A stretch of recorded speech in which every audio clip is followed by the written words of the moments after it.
you touch and feel and relate with, if you create a lot of contradictory memory in your system, you will see life will tell later that you will have everything but you feel like you have nothing because it's confused.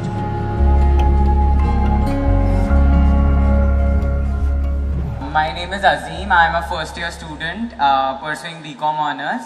So basically we all know that at this age we get into a relationship, then we broke up. So there was one of my friend recently who broke up, and he was like, he asked me to give him some advice on how to move on and how to cope up with things.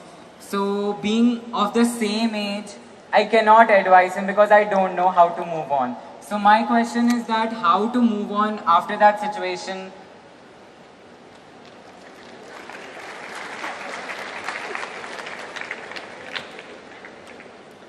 Well, somebody else has moved on.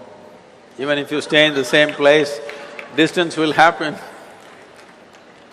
See, let us understand this in terms of life, not in terms of trend, not in terms of morality, not in terms of right and wrong, but in terms of life.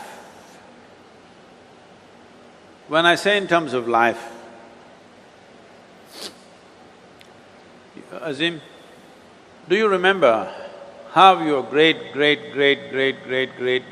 10 generations ago, how your grandfather looked like? No. No. But his nose is sitting on your face, yes or no? Yes. Yes. So is it true that your body has a tremendous amount of memory? Yes. This memory is on many different levels. There is an evolutionary memory, there is genetic memory, there is a karmic memory, there are conscious levels of memory and unconscious levels of memories, articulate and inarticulate levels of memories.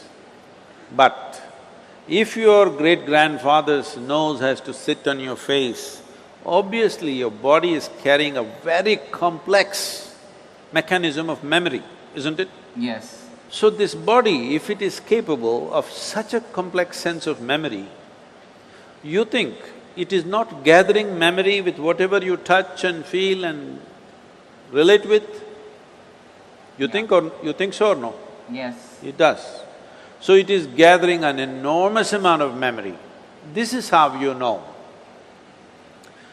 See, how to go up the steps, how to go down the steps, it looks very simple, but it's not simple, it's very complex. Your body has to remember, otherwise it cannot go up and go down so simply. Well, today the sports people are talking about muscle memory, building memory into their system so that the sport can be executed at a certain level of efficiency. So this is not only for sport, this is not only for specific activity. Every day you are imbibing so much memory, and this memory, if there is a certain kind of congruence to this memory, if there's a certain kind of cohesiveness to this memory will become productive.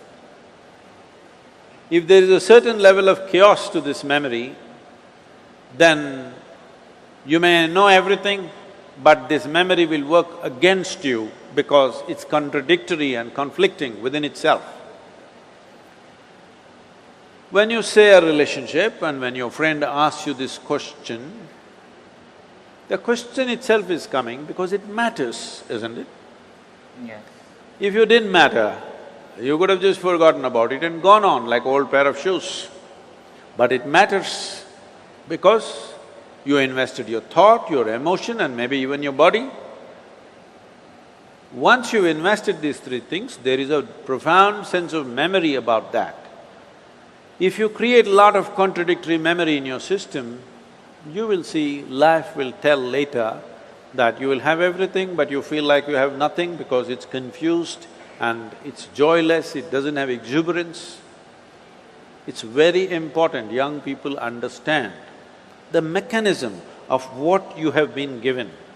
If this was just a lump of flesh, you could have done whatever the hell you want with it, but this is a very sophisticated machine.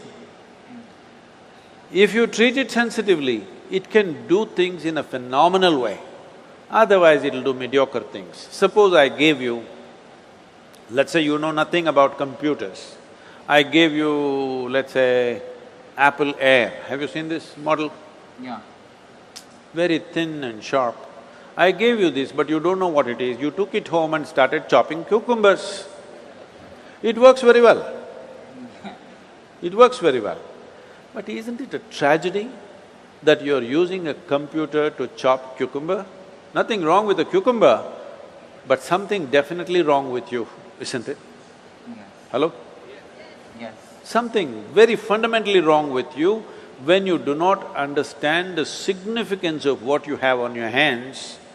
All significant things will go waste.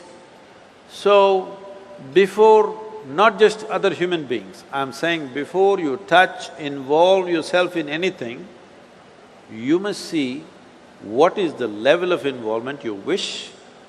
You must see where do you want to take this. You must also see what are the different impacts it'll have upon you, whether this will work well for this life or work against this life. You must consider. Otherwise, you will become a loose life. Loose, I'm not using the word loose in terms of morality, I'm just talking about loose in terms of not able to fulfill the direction in which you wish to go in your life. Bringing some integrity to this, intellectual integrity, emotional integrity and physical integrity to your life is very, very important. Well, beyond that, if something goes wrong, you just have to understand when you came alone, when you were born, you came alone, and when you die, you will go alone.